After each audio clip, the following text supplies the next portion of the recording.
একটি সময়ের কথা, একটি ছোট শহরে এক তরুণ ব্যবসায়ী নামক আদিত্য ছিল। আদিত্য একটি নতুন প্রযুক্তি পণ্য বাজারে আনার পরিকল্পনা করেছিল। তার বিশ্বাস ছিল পণ্যের মান খুব ভালো এবং এটি দ্রুত বিক্রি হবে। তবে আদিত্য কোনো বাজার গবেষণা করেনি এবং নিজের পরিকল্পনা নিয়ে খুব আত্মবিশ্বাসী ছিল। বাজারে পণ্য লঞ্চ করার পর আদিত্য লক্ষ্য করল যে ক্রেতাদের আগ্রহ কম ছিল এবং পণ্যের বিক্রি ধীর গতিতে চলছে। পরিস্থিতি আরও খারাপ হতে লাগল, কারণ আদিত্য বিক্রয় বৃদ্ধির জন্য প্রয়োজনীয় মার্কেটিং ও প্রচারণা বাজেট বরাদ্দ করেন।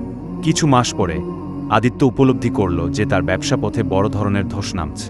বড় ক্ষতির মুখে পড়ে তাকে ব্যবসা বন্ধ করতে হলো এবং প্রায় সব ধনসম্পদ হারাতে হল। এই অভিজ্ঞতা থেকে আদিত্য শিক্ষা নিল যে বাজার গবেষণা, সঠিক পরিকল্পনা এবং পর্যাপ্ত বাজেট বরাদ্দ না করলে কোনো ব্যবসার সফলতা নিশ্চিত করা সম্ভব নয়। ব্যবসায়িক সিদ্ধান্তের আগে যতটা সম্ভব তথ্য সংগ্রহ এবং বিশ্লেষণ করা জরুরি। একবার একটি ধনী পরিবার ছিল। পরিবারের বড় ছেলে রাহুল পিতার ব্যবসার সব দায়িত্ব নিয়েছিল। রাহুলের কাছে প্রচুর টাকা ছিল, কিন্তু অর্থ ব্যবস্থাপনার প্রতি তার কোনো ধারণা ছিল না।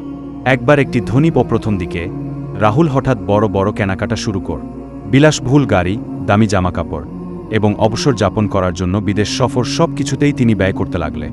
ব্যবসার লাভের টাকা প্রায় সবই এইসব অপ্রয়োজনীয় খাতে চলে যেতে লাগল। এদিকে রাহুলের ব্যবসার কার্যক্রম মনিটর করার কেউ ছিল না। কিছু দুর্নীতিগ্রস্ত কর্মচারী ব্যবসার টাকা চুরি করতে শুরু কর। রাহুল যে কোনো সমস্যা সমাধানে তার নিজের সিদ্ধান্ত নেওয়ার বদলে সবাইকে অন্ধভাবে বিশ্বাস করতে লাগল। বছর ঘুরতে ঘুরতে রাহুলের সব অর্থ হ্রাস পেতে লাগ।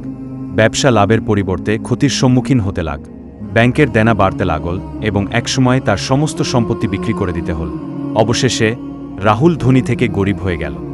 এই গল্প থেকে শিক্ষা হল, ধনসম্পদ থাকা এক বিষয়, কিন্তু সঠিক অর্থ ব্যবস্থাপনা, বিনিয়োগের বুদ্ধি এবং সতর্কতা না থাকলে ধনসম্পদও একদিন হারিয়ে যেতে পারে।